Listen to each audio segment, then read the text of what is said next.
It's the holiday season, and although the holidays are chock full of fun and merrymaking, they can also take a serious toll on your well-being. Now, this can be a stressful season for anyone, but business owners are especially vulnerable, and that is why self-care has to be bumped to the very top of your holiday to-do list. In this episode of the Pilates Business Podcast, I'm going to share some tips for making sure you take care of you this holiday season. Well, hi there. I'm Sarah Glanfield. I'm a business and marketing strategist just for boutique fitness studio owners like you. If you're ready to be inspired and make a bigger impact, you're in the right place. All you need are a few key strategies, the right mindset, and some support along the way. Join me as I share the real-life insights that will help you grow a sustainable and profitable studio. This is the Pilates Business Podcast. Welcome back to the Pilates Business Podcast. I'm Sarah, and I'm thrilled you're here with me today because today's episode is personal. I'm going to make this a quick and easy listen for you. And instead of talking about specific ways to support your business, I'm going to talk about specific ways to support you. And as I share this episode with you, I am drinking a green juice because I don't know about you, but I have certainly put my own health on the back burner the last few weeks. And I know really just how easy it is to get off track. And you know what they say, right? About that oxygen mask on the plane. You know, you have to take care of you before you can take care of anyone or anything else. And that includes your business. And at this time of year, the list really just seemed to go on and on. And so I want to know whether you are on that list. And if you're like a lot of small business owners and a lot of studio owners, you may have put this to the very bottom of the list, if you even make the list at all. So can we change that together so that you and your business can really thrive and enjoy this holiday season?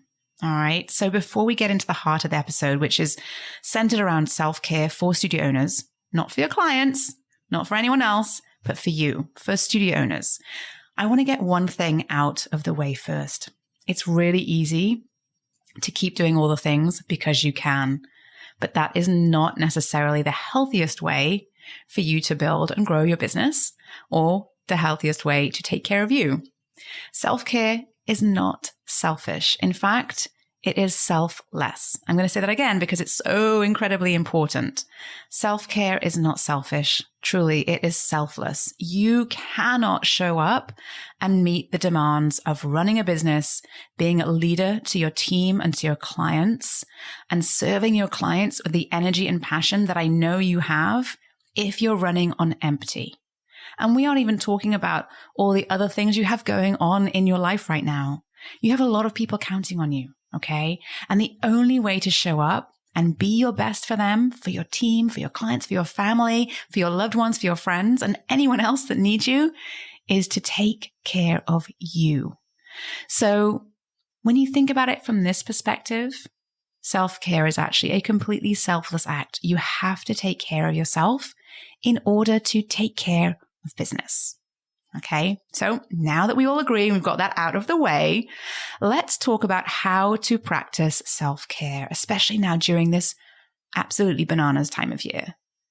And I have to say, my first tip, this is something that I struggle with personally, but that truly helps me to make sure that I don't keep pushing that sort of me time to the bottom of the list. And that truly is about putting it on the calendar. If you're like all the studio owners I know, you are pretty firmly tied to that schedule. In fact, to be honest, if you've been listening to this podcast for a while, this is a very general strategy that I recommend from all of my studio owner clients for many different things. If you want to get something done, you have to plan it out. You have to put it on the calendar, right? So just like you're planning your business for next year, you're planning your social media posts for the next week or month or so, you guessed it, doing something to take care of yourself, that also should go on the calendar. Watch it happen, okay? When you put things on your calendar, they do tend to happen. So whether that's downtime, whether that's meditation time, whether that's your own workout, I really encourage you to carve it out and put it on the calendar as an appointment that you do not move. Now, I'm not suggesting you schedule every tiny minute of everything you do. I think that takes things to the extreme. But I do encourage you to think about sort of when each week you're going to take care of you. What are you going to be doing each week that's going to give you back a little bit of the energy, and what's going to revive you each week or each day, right? Now, you as a studio owner, you know the benefits of movement, right? You're the expert on this. So give that gift to you, right? Put your workout on the schedule.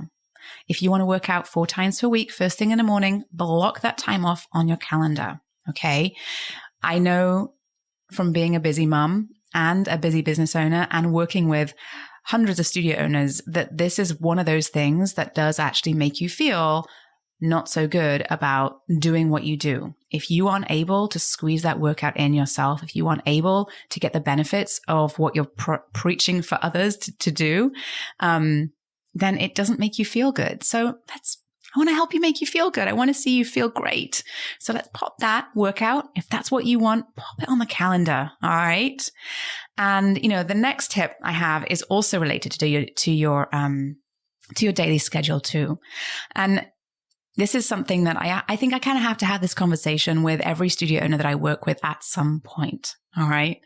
And that is about setting boundaries, right? I want to see you be able to walk into your studio and teach your clients with energy and enthusiasm for what you do every single day, which means you need downtime every day.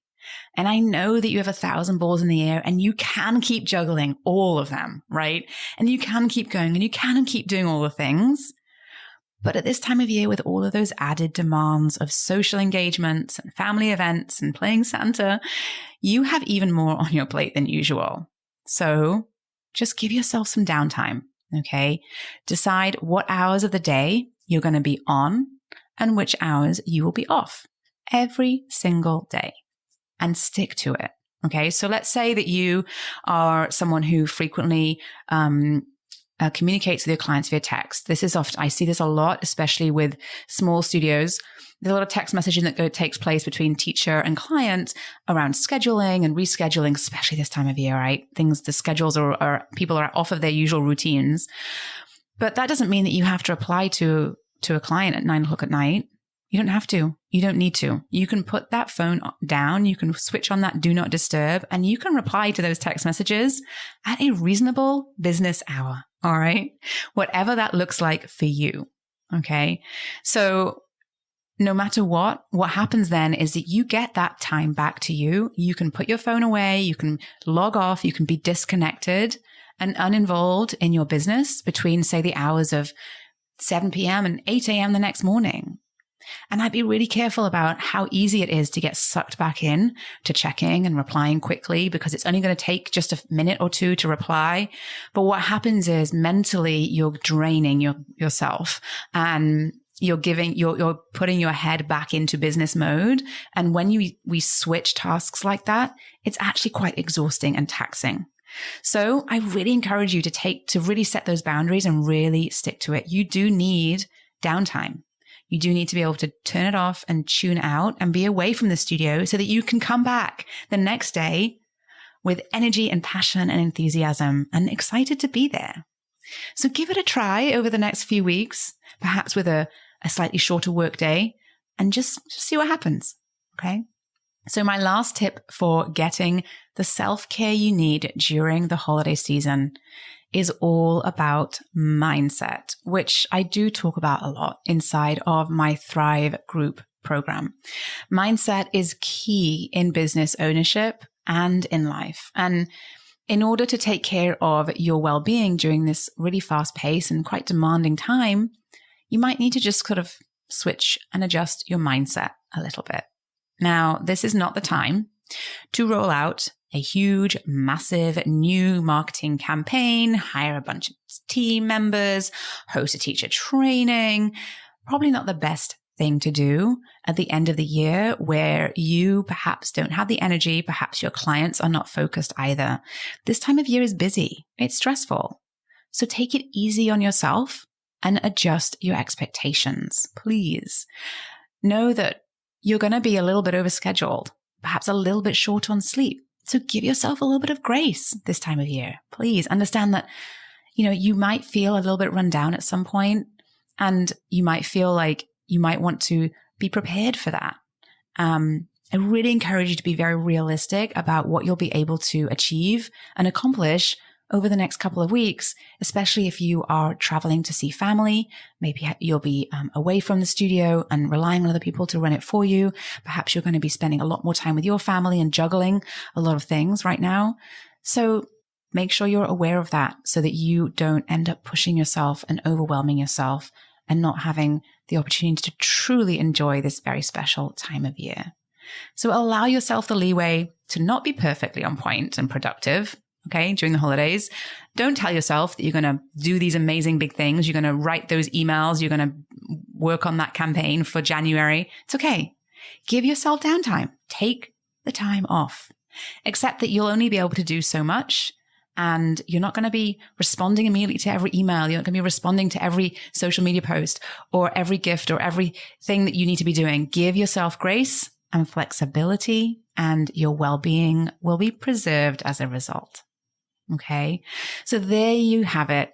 My thoughts on what I really feel that small business owners around the world should be doing as they head into this very busy period and beyond, perhaps even, to get the self-care that they need. I really hope this was helpful to you as you continue to build and grow as a studio owner and as a business owner. And I'm here to help answer your questions. So please get in touch. Are you feeling overwhelmed? Perhaps a little bit close to burnout, perhaps not just during the holidays, but maybe all year long. If you find yourself perhaps needing that little bit of extra support, if you need perhaps not just guidance in business, but a bit of help to make sure that you're not doing too much, then please let me know, because when I work with studio owners inside of Thrive, I don't just want to see your revenue numbers grow. I want to see you enjoy what you do. My mission is based on two things. One is helping you grow your business, and the second is helping you enjoy your business. And inside of Thrive, when I work with studio owners, I help to not just give you the tools to help you grow, but I do that alongside a little bit of gentle, sometimes less than gentle encouragement to also take downtime and focus on what matters to you and build a business that supports you in the life that you want, right? So there is no cookie cutter solution or way to build and grow a business, but there is a right way for you to grow your business. I really, really feel so strongly about this. And I want to help you to move from just being okay and perhaps dancing, teetering on the edge, and I want you to find flow in your business and joy in your business and a sense of pride and accomplishment, because that is really how you have the ability, you really should be feeling that way. What you do, the work you do is phenomenal. It's incredible. And I want to see you balance business with a business that works for you and enables you to live and love life, which doesn't always mean going at 100 miles an hour 100% of the time. So if you want to know a little bit more about how I work with my clients and help them balance all of these things, then you can head over to spring3.com/thrive or shoot me a quick email, send me a DM on Instagram. I'm happy to tell you a little bit more about how I can help you to grow a business that supports you. Did you love this episode and want more? Head to spring3.com and check out my free resources that will help you run a profitable and fulfilling studio business. And before you go, one last reminder, there is no one way to do what you do, only your way. So whatever it is that you want to do, create, or offer, you've got this. Thanks again for joining me today, and have a wonderful rest of your day.